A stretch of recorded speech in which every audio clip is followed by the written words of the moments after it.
Saudara-saudara sebangsa dan setanah air, di panggung-panggung utama negeri ini, sang saka merah putih dibawa oleh jemari para paskibraka dengan penuh hormat, dilayani dengan presisi yang sempurna, lalu dikibarkan dengan begitu megah di langit yang biru. Sebuah pemandangan yang selalu berhasil mengetuk rasa bangga kita sebagai sebuah bangsa. Namun saudara-saudara, saat mata kita terpesona oleh tingginya tiang bendera, di sudut-sudut yang terlupakan ada kenyataan yang enggan kita tatap. Masih begitu banyak kaum cacah atau rakyat jelata yang tersisih di balik bayang-bayang pembangunan. Penderitaan mereka nyata, dingin, dan tak pernah seindah kibaran bendera di udara. Ada apa sebenarnya dengan negeri ini? Mengapa setelah puluhan tahun mereka, kaum cacah seolah terus ditakdirkan untuk didikte oleh kaum menak yang berada di puncak kekuasaan? Dan di tengah kebuntuan sosial ini, muncul sosok seperti Kang Deddy Mulyadi, seorang figur yang vokal mendobrak tradisi feodal dan memilih berdiri di sisi mereka yang tak berdaya. Pantaskah sosok seperti Kang Deddy Mulyadi menjadi jawaban atas kerinduan rakyat jelata akan kepemimpinan yang sejati?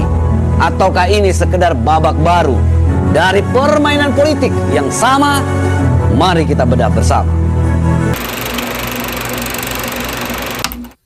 Istilah menak dan cacah mungkin terdengar seperti kosakata dari era kolonial atau sistem feodal masa lalu.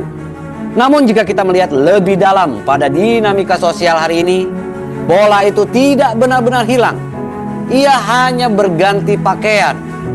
Kaum menak modern adalah para elit pemilik modal atau oligarki, birokrat yang berjarak, dan politisi yang memandang kebijakan hanya dari atas kertas.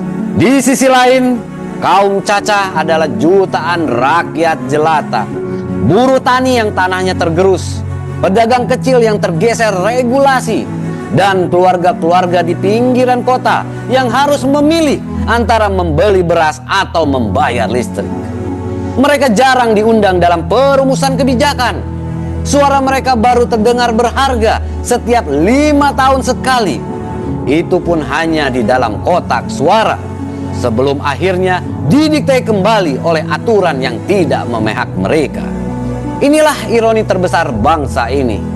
Ketika seremoni kebangsaan menuntut rasa hormat dan patuh sepenuhnya kepada simbol negara, realitas ekonomi justru memaksa rakyat jelata bertaruh nasib setiap hari. Pengibaran bendera yang sempurna seolah menutupi kecacatan sistemik, di mana keadilan sosial belum sepenuhnya hadir bagi seluruh rakyat Indonesia. Ketika birokrasi terasa kaku dan teknokratis, rakyat membutuhkan figur yang tidak hanya bisa berbicara dengan bahasa regulasi, tetapi dengan bahasa empati. Lantas, ketika sistem feodal modern ini terus menjepit, kepada siapa kaum cacah harus menyandarkan harapan mereka? Apakah figur penyambung lidah seperti Kang Deddy Mulyadi benar-benar sebuah jawaban, atau sekedar oase di tengah padang pasir? Di tengah gaya komunikasi politik para pejabat yang kerap kaku, bernuansa teknokratis, dan penuh bahasa akademis yang asing di telinga rakyat, Kang Deddy Mulyadi hadir dengan pendekatan yang bertolak belakang. Orasinya tidak lahir dari balik meja kerja yang dingin, melainkan dari kedekatan emosional dengan tanah, tradisi, dan realitas akar rumput. Bahasa yang digunakan KDM adalah bahasa yang dimengerti oleh kaum cacah, kaum rakyat jelata, yang lugas, tajam, namun penuh dengan kehangatan. Kang Deddy Mulyadi membongkar sekat feodal antara penguasa dan rakyat dengan cara yang sangat personal. Ketika kaum menak cenderung mendikte dari balik protokol ketat, KDM justru mendatangi langsung rumah-rumah yang lapuk, merangkul lansia yang terlupakan, hingga membiayai pengobatan warga miskin seketika di tempat. Bagi rakyat kecil yang terbiasa diabaikan oleh sistem birokrasi, aksi langsung KDM adalah bentuk pengakuan atas martabat mereka sebagai manusia.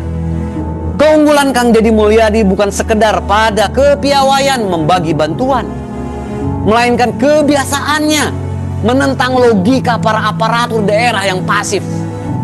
KDM tak ragu menegur pejabat setempat atau pengembang nakal yang merugikan rakyat. Ia mengubah posisi kaum rakyat jelata dari pihak yang selalu didikte menjadi pihak yang dibela hak-hak dasarnya secara terbuka di hadapan publik. Inilah yang membuat figur Kang Deddy Mulyadi begitu melekat kuat di ingatan publik. Beliau bukan sekedar politisi yang mencari panggung, melainkan simbol perlawanan terhadap gaya kepemimpinan menak yang kaku. Namun pertanyaan terbesarnya, saudara-saudara, tetap ada.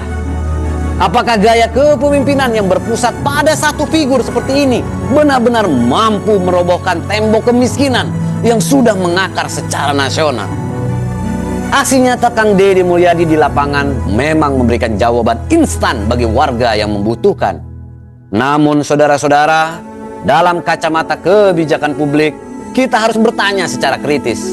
Bisakah aksi satu orang melunasi janji keadilan sosial untuk puluhan juta rakyat miskin, bahkan ratusan? Kemiskinan di Indonesia bukan sekedar soal rumah lapuk atau perut yang lapar hari ini.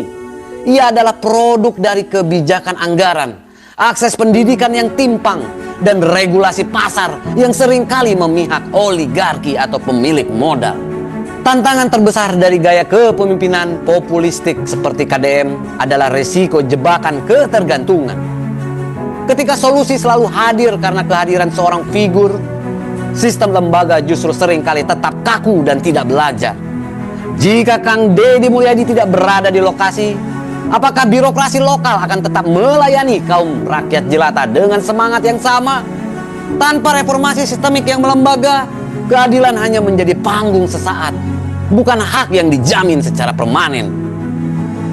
Ujian sejati seorang KDM bukan berada saat ia berorasi di tengah rakyat yang menyambutnya penuh haru. Ujian sebenarnya adalah ketika ia masuk ke dalam labirin kekuasaan, berhadapan dengan kepentingan partai, kompromi politik, dan oligarki yang merayap di balik pembentukan undang-undang. Di sanalah konsistensi seorang pemimpin diuji. Apakah ia tetap menjadi pahlawan kaum caca atau perlahan terserap menjadi bagian dari kaum menak baru? Pada akhirnya, saudara-saudara, kemerdekaan bukanlah tentang seberapa sempurna barisan paskibraka membawa bendera atau seberapa megah tiang sang saka merah putih berdiri. Kemerdekaan yang sejati adalah ketika kibaran bendera itu linier dengan kesejahteraan rakyatnya, ketika tidak ada lagi kaum rakyat jelata yang merasa terasing di tanah airnya sendiri. Saudara-saudara sebangsa dan setanah air, terlepas dari berbagai sudut pandang politik, hadirnya figur seperti Kang Deddy Mulyadi telah memberi pelajaran berharga bahwa kepemimpinan yang menyentuh hati rakyat adalah kepemimpinan yang mau meruntuhkan dinding pembatas. KDM menunjukkan bahwa suara kaum yang tersisih pantas untuk didengar, diperjuangkan, dan dijadikan prioritas utama.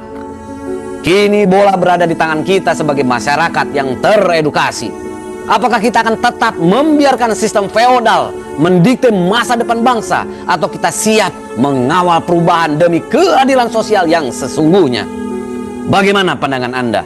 Pantaskah sosok seperti Kang Deddy Mulyadi menjadi pemimpin kaum caca? Atau ada figur lain yang menurut Anda lebih tepat? Tuliskan pendapat kritis Anda di kolom komentar. Saya pamit, tetap kritis, tetap waras. Sampai jumpa di orasi berikutnya. Sampurasun.